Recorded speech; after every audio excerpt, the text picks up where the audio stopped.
करने का, लेकिन समय मुझे इजाज़त नहीं देता कि मैं इस पर और बात करूं। ध्यान रखना, जिंदगी कभी देती नहीं है यार, बस लौटाती है जो आप उसको देते हो।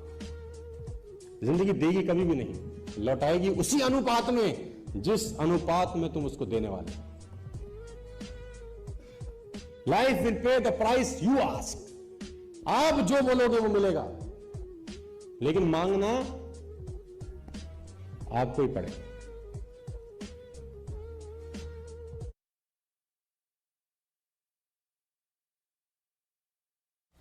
अगर आप अपने आप को आज मुझसे कंपेयर करेंगे ना, तो आप सिर्फ रिजल्ट देखेंगे मेरे, इसलिए कंपेयर, अरे 30 लाख कमाते हैं महीने, ये कल का लौंडा, हम तो बड़े हैं उम्र में, हमें तो बड़ा एक्सपीरियंस है, अरे हम तो इतने सालों से लगे हुए हैं, हमें 10 साल हो गए काम करते, हमें 15 साल हो गए काम करते, हमें तो 20 साल का कॉर्पोरेट एक्सपीरियंस है, ये कल का लड़का 30 लाख, हम 2 लाख।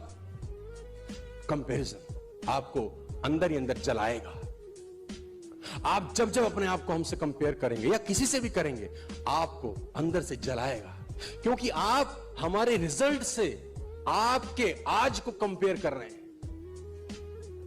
हमारे रिजल्ट दिख रहे हैं, हमारी 15 साल की मेहनत किसी को नहीं दिखाई दे रही, लेकिन कंपैरिजन हो रहा है हमारे आज से, तो एक तकलीफ है।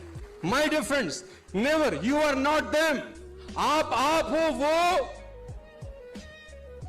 आप हो और वो बिल्कुल वो हैं, क्योंकि आपने जो अचीव किया है उस जॉय को किल करता है सर कंपैरिजन। आपके पास सेंट्रो है ना, उस पर फख्र करिए साला। वैगन आ रहा है तो उस पर फख्र करिए, बाइक है तो उस पर फख्र करिए। कंपैरिजन मत करिए किसी के मर्सिडीज, बीएमडब्ल्यू, ऑडी, जगुआर से।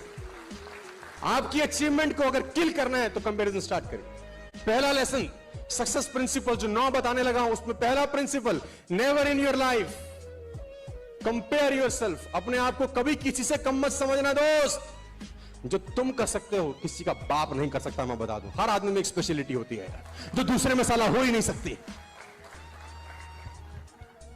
तुम्हारा जो थंब प्रिंट है, ढूंढ के ला सकते हो पूरी दुनिया में? एक ला सकते हो? क्यों कंपेयर कर रहे हो? तुम्हारे जैसा ढूंढना ही मुश्किल है यार। Please never in your life. मां बाप कर रहे ना बच्चे को, उसकी तरह बन, उसके मैथ्स में नंबर देखे हैं तुम, कितना अच्छा हारमोनियम बजाती है देख। मां बाप बच्चे को प्रोडक्ट बना रहे हैं, विटामिन डी भी होना चाहिए, ए भी होना चाहिए, B1 भी होना चाहिए, बैप के पैर भी छुए, क्रिकेट भी खेले, संगीत भी। अब क्या चाहते हो?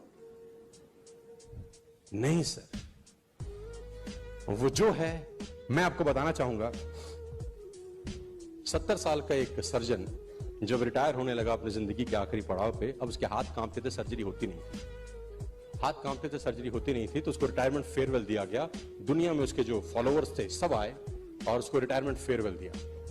बहुत बड़ा सर्जन थे, हाथ में बियर का गिलास लिए, खिड़की के किनारे चुपचाप खड़े थे, म्यूजिक बज रहा था, शैंपेन चल रही थी, और सब लोग बड़े खुश थे कि आज हमारे सर्जन का आखिरी ऑपरेशन खत्म हो चुका है, अभी कभी सर्जरी नहीं करेंगे, now he is free.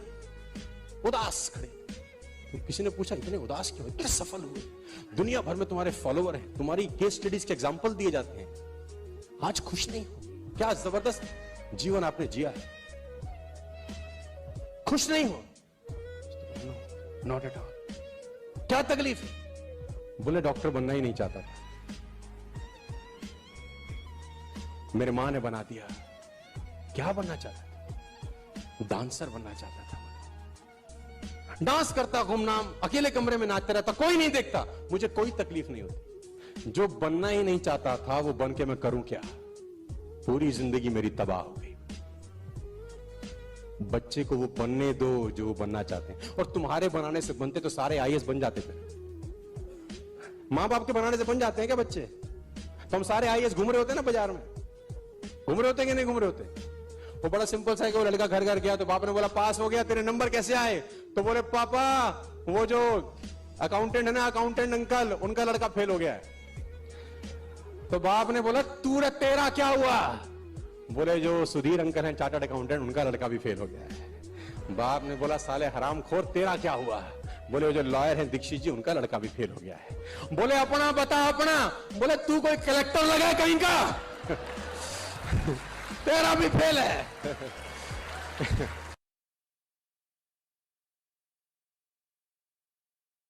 Problems are a sign of life my dear friends, problems are the sign of life. जब तक हम जिंदा रहेंगे तब तक समस्या रहेगी।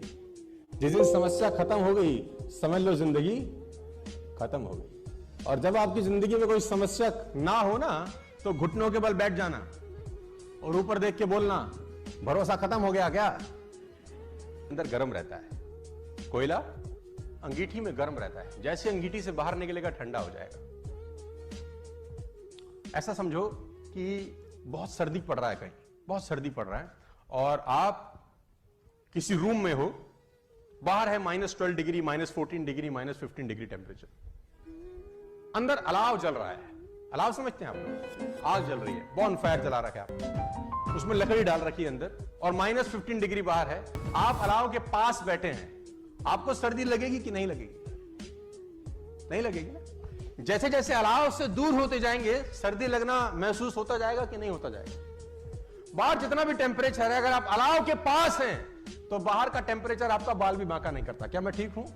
तो ये अलाव ही है, ये ट्रेनिंग। इसमें रहेंगे, बाहर का टेम्परेचर कुछ भी हो, तकलीफ कुछ भी हो, आपका कुछ नहीं उखाड़ता फिर वो।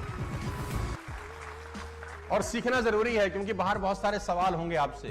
जब तक आपको पता नहीं होगा जवाब क्या देना है, आपको बहुत तकलीफ आएगी। वो एक बहुत पुरानी सी कहानी है कि एक आदमी ना आंख चेक कराने चला गया, बहुत जगह सुनाया मैंने। तो सोफे पे बैठ गया, जो ऑप्टोमेट्रिस्ट था वो किसी आदमी की आंख चेक कर रहा था। तो उनके पास एक चश्मा सा रहता है ना, जो खाली रहता है अंदर। तो उसने उस आदमी को चश्मा लगाया और उसमें एक शीशा डाला। अब दिख रहा है तुझे? तो बोला ना। तो उसने बोला शीशा निकाल के दूसरा डाला। बोला अब तुझको दिखता है? तो बोला नहीं, थोड़ा थोड़ा दिखना शुरू हो गया। अब ये बाहर बैठ के ऑब्जर्व कर रहा है उसको। फिर उसने तीसरा डाला, बोला अब कह रहा अब थोड़ा सा साफ हुआ है। फिर उसने चौथा शीशा डाला, बोला हाँ अब मुझे बिल्कुल दिखाई। तो उसने पर्ची बनाई कि बाहर चश्मा। अभी चौथा नहीं, पांचवा नहीं, छठा नहीं, सातवां नहीं, आठवां, जितनी ट्रे थी सारे डाल डाली। अब कह रहा नहीं। तो जो चेक कर रहा था उसने बोला नहीं पढ़ा जा रहा? कह रहा नहीं। बोला पढ़े भी हो? तो बोला नहीं, इसलिए तो पढ़ा नहीं जा रहा। तो बोला यहां क्या करने आए हो? तो बोला हमको लगा चश्मा लगाने से दिखता है। उसको बोला चश्मा लगाने से दिखेगा तभी जब पढ़ाई अंदर पहले से होगी, अंदर से होगी तभी दिखाई देगा। अंदर से होगी ही नहीं तो दिखाई। मैं चाइनीज लैंग्वेज लिख दूं, यहां चाइनीज, कुछ चाइनीज ची चो चा चा चो है, ऐसा कुछ लिख दूं तो तुम पढ़ पाओगे क्या? जबकि तुमको दिखता भी है, परफेक्ट नजर आता है। चाइनीज लैंग्वेज पढ़ पाएंगे? अरबी लैंग्वेज? यानी पढ़ भी वही पाएंगे जो ज्ञान पहले अंदर होगा ना। जो होगा ही नहीं उसको भी नहीं पढ़ा जा सकता। बाहर बहुत सारे सवालों के जवाब तुम्हारा इंतजार कर रहे हैं, लोग तोपें लेके खड़े हैं बाहर और चटनी में बम लगाने वाले हैं तुम्हारी।